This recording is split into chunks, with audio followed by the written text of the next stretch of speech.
Hi ನಮಸ್ತೆ.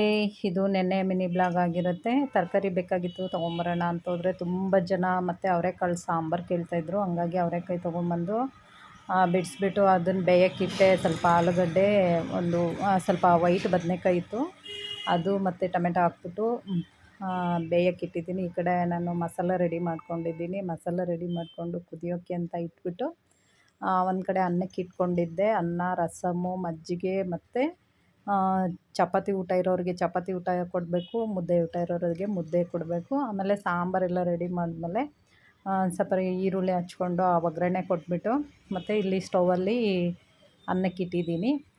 ಅನ್ನ ಮಾಡಿದ ತಕ್ಷಣ ಸ್ವಲ್ಪ ಚಪಾತಿ ಮಾಡಿಬಿಟ್ಟು ಎಲ್ಲ ಮುಗಿಯೋಷ್ಟರಲ್ಲೇ ಟೈಮ್ ಆಯಿತು. ಎಲ್ಲ ಪ್ಯಾಕಿಂಗ್ ಮಾಡಿ ಕಳಿಸ್ಬಿಟ್ಟೆ. ಮತ್ತು ಒಂದು 11 ಕಾಲಾಗಿತ್ತು. ಆ ಟೈಮಲ್ಲಿ ಒಬ್ಬರು ಊಟಕ್ಕೆ ಅಂತ ಫೋನ್ ಮಾಡಿದ್ರು. ಊಟ ಎಲ್ಲ ಖಾಲಿ ಆಗಿತ್ತು. ಏನು ಮಾಡೋದು ಅಂತೇಳ್ಬಿಟ್ಟು, ಪಾಪ ಫೋನ್ ಮಾಡಿದ್ದಾರಲ್ಲ ಅಂತೇಳ್ಬಿಟ್ಟು ಮನೆಯಲ್ಲಿ ನಮಗೋಸ್ಕರ ಇಟ್ಕೊಂಡಿದ್ದು ಊಟ ಅವ್ರಿಗೆ ಪಾರ್ಸಲ್ ಮಾಡಿ ಕಳಿಸ್ಕೊಟ್ಟೆ. ನೋಡಿ, ಇದೆ ಆ ಪಾರ್ಸಲ್ಲು. ಯಾರಾದರೂ ಅಂದರೆ ಊಟ ಕೊಡೋದು ಅದೊಂಥರ ಖುಷಿ ಅನಿಸುತ್ತೆ. ಆಮೇಲೆ ಮನೆಗೆ 2 ಚಪಾತಿ ಇತ್ತು. ನನಗೆ ಚಪಾತಿ ಹಾಕ್ಕೊಂಡು ಸ್ವಲ್ಪ ಪಲ್ಯ ಹಾಕ್ಕೊಂಡು ಒಂದು ಬಾಳೆಹಣ್ಣು ತಿಂದ್ಬಿಟ್ಟು ಹಾಲು ಕಾಯಿಸ್ಕೊಂಡು ಕುಡಿದೆ. ಇದಾಗಿತ್ತು ನೆನ್ನೆಯ ಬ್ಲಾಗು.